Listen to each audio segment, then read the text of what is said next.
অনেকটা খবর করছি বলি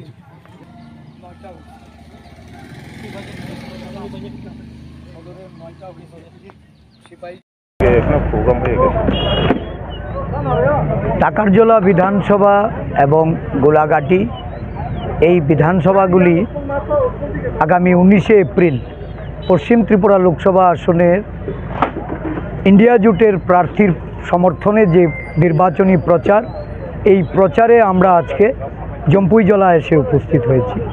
জম্পুইজলায় আমাদের একটা সভা অনুষ্ঠিত হয়। এই অঞ্চলের গণদেবতাদের কাছে আমাদের ইন্ডিয়া জোটের পক্ষ থেকে কংগ্রেস মনোনীত প্রার্থী আমি আশিস কুমার সাহা আমাদের ভোট প্রদান করার জন্য আমরা আবেদন করি।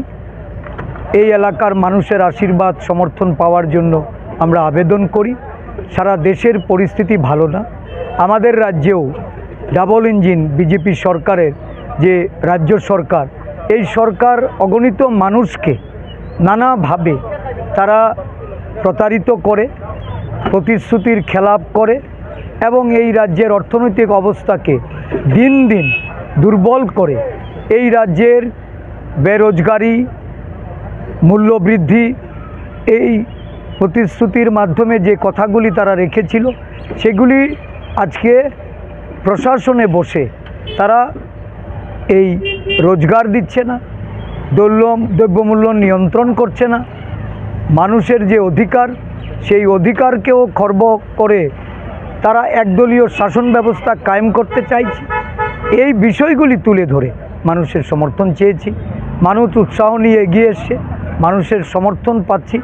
আশা করছি আগামী দিন সারা দেশের সঙ্গে এই রাজ্যের মানুষও পরিবর্তনের লক্ষ্যে তারা হাঁটছে এবং পরিবর্তনের লক্ষ্যেই বিশেষ করে আদিবাসী জনসমাজ যারা দীর্ঘদিন ধরে একটা লড়াইয়ে ছিল এবং যারা প্রত্যাশা করেছিল যে তাদের হয়ে এই রাজ্যে যে মথা যে লড়াই করছে, একসময় আইপিএফটি লড়াইয়ে ছিল, শাসক দলের লোকের সাথে মিশে গিয়ে আইপিএফটি নিজেদেরই শেষ করেছে। বর্তমানে মথা তাদের সঙ্গে জোট বেঁধেছে। এই জোট এটা একটা অশুভ জোট হয়েছে, শাসক বিরোধী জোট। এটা এই রাজ্যের মানুষ কখনো দেখেনি। নির্বাচনে পরাজয় নিশ্চিত। বিজেপি আজকে কিসের বিনিময়ে তাদেরকে সাথে পেয়েছে এটা আদিবাসী সমাজ তারা জানতে পারেনি এবং এই রাজ্যের আদিবাসীদের জন্য যে লড়াই হওয়ার কথা ছিল সেই লড়াইকে আজকে যারা দুর্বল করে শাসক দলের সঙ্গে হাত মিলিয়েছে, আমাদের বিশ্বাস এবারের নির্বাচনে এর ফল সব দলকেই ভুগতে হবে, বিশেষ করে আইপিএফটি এবং বিজেপি, ত্রিপুরা মথা, এই তিনটি দলের যে অশুভ আঘাত তাদেরকে এর ফল ভোগ করতে হবে। ধন্যবাদ আপনাদের।